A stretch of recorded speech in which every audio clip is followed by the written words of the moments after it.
12 ज्योतिर्लिंगापैकी 5वे ज्योतिर्लिंग क्षेत्र असलेल्या परळी वैजनाथ शहराला समृद्ध संस्कृतीचा वारसा लाभलेला आहे। या ठिकाणी अनेक पुरातन मंदिरे आहेत, विविध देवदेवतांची मंदिरे आहेत।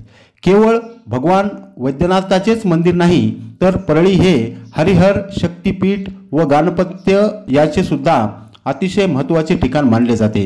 या ठिकाणी हरिहर ऐक्य क्षेत्र म्हणून परळी वैजनाथ प्रसिद्ध आहे।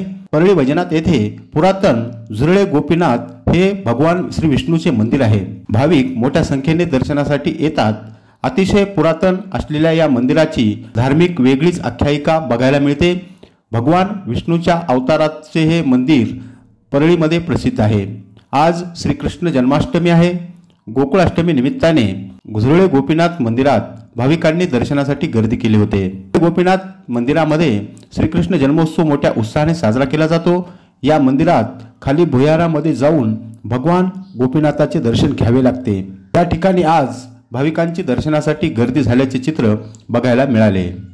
परळीतील झुरळे गोपीनाथ मंदिराला 300 वर्षापूर्वीचा इतिहास आहे। हे ऐतिहासिक मंदिर असून या मंदिरात अनेक प्रकारची झुरळे बघायला मिळतात। असे मानले जाते की भगवान विष्णूच्या रूपातील श्रीकृष्ण परमात्मा या ठिकाणी वास्तव्यास आहे आणि झुरळाच्या रूपाने गोपिकांचं वास्तव्य या मंदिरात आहे। या ठिकाणी गोकुळाष्टमी मोठ्या उत्साहात साजरी केली जाते। ऐतिहासिक व धार्मिक परंपरा असलेल्या या पुरातन मंदिरामध्ये आज गोकुळाष्टमीच्या निमित्ताने भाविकांनी दर्शनासाठी गर्दी केल्याचे बघायला मिळते। परळीमध्ये ऐतिहासिक व धार्मिक दृष्ट्या अतिशय पुरातन अशा प्रकारची मंदिरे, देवदेवता, वास्तू ठिकाणे आहेत। यांचे वेगवेगळे अशा प्रकारचे महत्त्व आहे। म्हणूनच परळी या 12 ज्योतिर्लिंगापैकी 5वे ज्योतिर्लिंग असलेल्या ठिकाणाला आध्यात्मिक दृष्ट्या अतिशय महत्त्व दिले जाते। या ठिकाणी प्रत्येक देवदेवतांची अतिशय पुरातन व विविध महात्म्य असलेली मंदिरे आहेत। झुरळे गोपीनाथ मंदिर हे त्यापैकी एक पुरातन मंदिर आहे। जुन्या गाव भागात असलेले हे मंदिर, या ठिकाणी भगवान विष्णूची भव्य दिव्य व आकर्षक अशा प्रकारची मूर्ती बघायला मिळते। या ठिकाणी जमिनीपासून 10 फूट खाली मंदिराचा गाभारा आहे। या गाभाऱ्यात भगवान विष्णू परमात्म्याची अतिशय मनमोहक अशा प्रकारची मूर्ती आहे। या ठिकाणी जमिनीखालील 10 फूट खाली असलेल्या गर्भगृहामध्ये जाऊन आपल्याला भगवान झुरळे गोपीनाथाचे दर्शन घ्यावे लागते।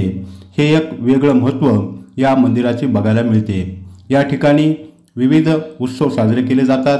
अतिशय जुने असलेले हे मंदिर आणि हा वारसा जपण्यासाठी परळीकर आपल्या परंपरा जपताना दिसतात। परळीतील जुन्या गाव भागातील सर्व भाविक व परळी पंचक्रोशीतील भाविक वैद्यनाथाचं दर्शन घेतल्यानंतर निश्चितच झुरळे गोपीनाथाचं दर्शन घेतात।